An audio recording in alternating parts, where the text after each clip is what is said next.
What's up, guys? I'm at the house today and I'm going to make a quick video showing you how I make wax dirt. Stay with me. So here's my setup. I'm sifting wet dirt into a couple of these large roaster pans with a really fine sifter. That's 1/4 inch hardware cloth.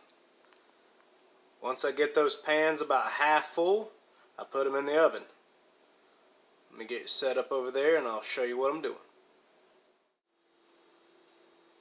I fill these large roaster pans about half full. Alright? If you only go about half full and you're really careful, you won't make a mess. Now I've sifted this dirt with a really fine sifter, and our dirt here is pretty wet, so I'm using the oven to dry it. I've got this set to 400 degrees and it's been in there for an hour or so. I bring it out every once in a while and stir it. Once this batch gets dry, I'll show you how I add the wax. So I've got my 2 pans of dirt here. They're good and dry now, and I'm about to add the wax. Now I'm using the flake wax from F&T. It takes 5 pounds of wax for every 10 gallons of dirt. Alright, so let me get this wax sprinkled on top and I'll show you how I mix it in. Once we get it mixed in, we're going to go back in the oven until it's nice and melted. Then we're going to give it one more good stir and we're going to dump it out to cool. And there you go. I've got that wax just poured on top. We're just going to give this a good stir. Mix it in thoroughly. Be sure to get all the way around the edges. Just mix it in good. Once we get all this mixed in, like I said, we're going to go back in to the oven and just let it stay in there until it starts to look wet again. You want all that wax melted. Now this won't take very long because this wax is actually going right into dirt that's been in a 400 degree oven. So it should melt relatively quickly. Once it melts, I'm going to take it and dump it out on the table. Spread it out nice and thin so it can cool. Alright, you want something like that, mixed in nice thoroughly.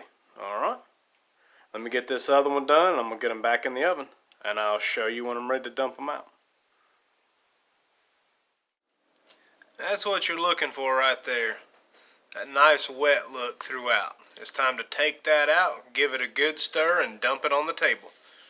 I'll show you what I got when I get it out of there. Just got that out of there. Just blend it thoroughly. Make sure you get all that dirt coated with wax. Alright.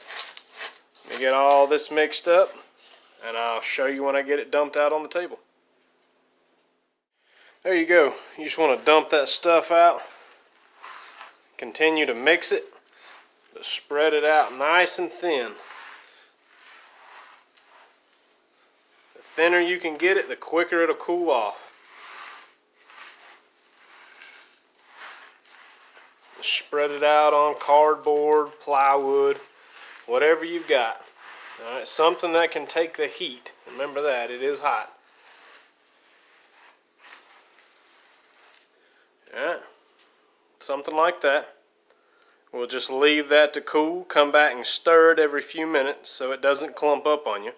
Once it's completely cool, just put it in a bucket and it's ready to go into the ground. And there's the beauty of wax dirt. That water's been sitting on top of that dirt for about 3 hours. It hasn't absorbed a drop. This will keep your traps working in the wet, and it'll keep them from freezing in. This stuff takes a little bit of effort to make, but it's very worth it. I appreciate you guys for watching. I'll see you on the next one.